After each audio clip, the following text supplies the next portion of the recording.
I thought I was asking innocent questions about their age and their families, and proceeded to be mortified when each child recounted how they were expelled and forced to flee from their homes, how they survived explosions and the injuries that they had suffered, how many family members had been killed, and how they were all living as displaced people within the hospital.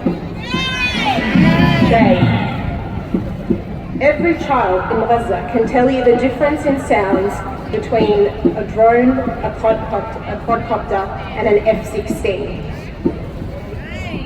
Wissam, 6 years old, had lost both grandpas and a grandmother, was previously displaced and living in Nasser Hospital, and is now in Al-Aqsa. Dima, who is 12 years old, has lost her 4 sisters and her nieces when they bombed her sister's house in which she was taking refuge. Rital, 9 years old, has lost her grandparents, her father, and 2 of her brothers. She and her 10-year-old sister Renine and their family are sleeping on mattresses on the ground floor of the main building of Al-Aqsa Hospital.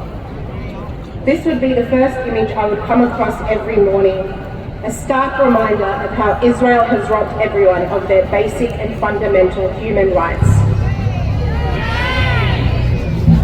What kind of a world do we live in that accepts that what is happening to the people of Gaza is in any way okay?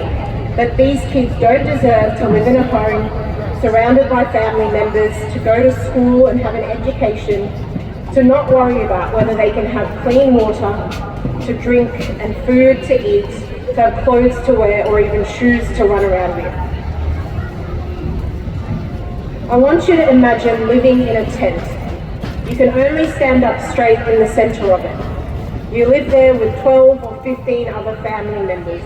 There is no electricity. In 35 or 40 degree weather, there are no fans, there's no air conditioning. If you have a mattress to sleep on, then you are lucky. There is no fridge. You use solar panels connected to inverters and controllers to try and get enough electricity to charge your phone, to even heat water to make a cup of coffee, or to send a message to the world about the brutality of what is happening to you. You might walk 6 kilometres one way to get to work in the morning, to a job in which you will get a small wage every couple of months that won't be enough to sustain you or your loved ones. Your daughter can't force herself to drink the salty water despite her dehydration, so you walk 3 hours to a water facility to be able to provide her with filtered water safe for consumption. Yet, despite all that they have endured, the people of Gaza have retained a sense of humour, an acceptance based on faith that allows them to have sumud, to remain steadfast and resilient against unspeakable tragedy.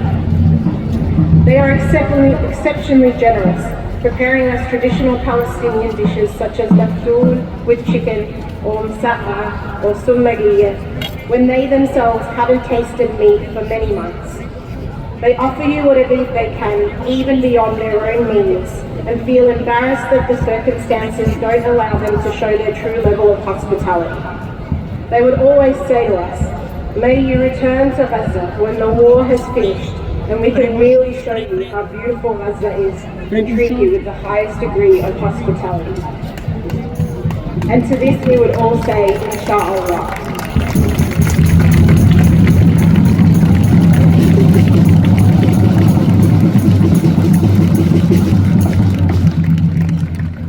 Earlier this week, I attended an event whereby I was reminded of a quote by Palestinian writer Omar al-Khalid. He writes about Gaza, "One day, when it's safe, when there's no personal downside to calling a thing what it is, when it's too late to hold anyone accountable, everyone will have always been against this." And so, it is imperative, now more than ever, even though it still might not be safe, to call a thing for what it is. Israel is committing a genocide.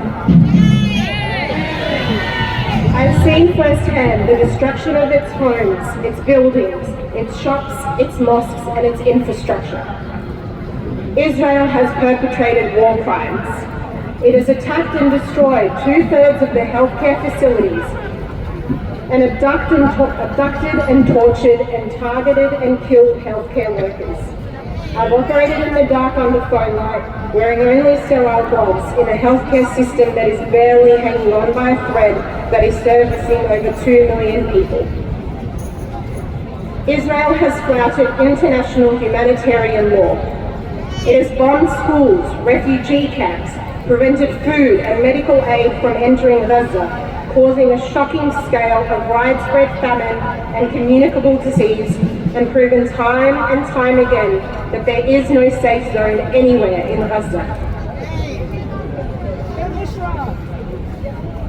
So my message is this: if you are someone who values human life and believes that the people of Gaza, whom I now call my family, deserve to have the same freedom and safety and basic human rights that you and I get to enjoy, then you must speak up, to act, to engage, to petition, to donate, to write, to protest, to prove to Wissam and Rital and Ramin and Muhammad and Dina and Abdullah that they are not just numbers, that we will stand with them, fight for them, before it is too late. Thank you.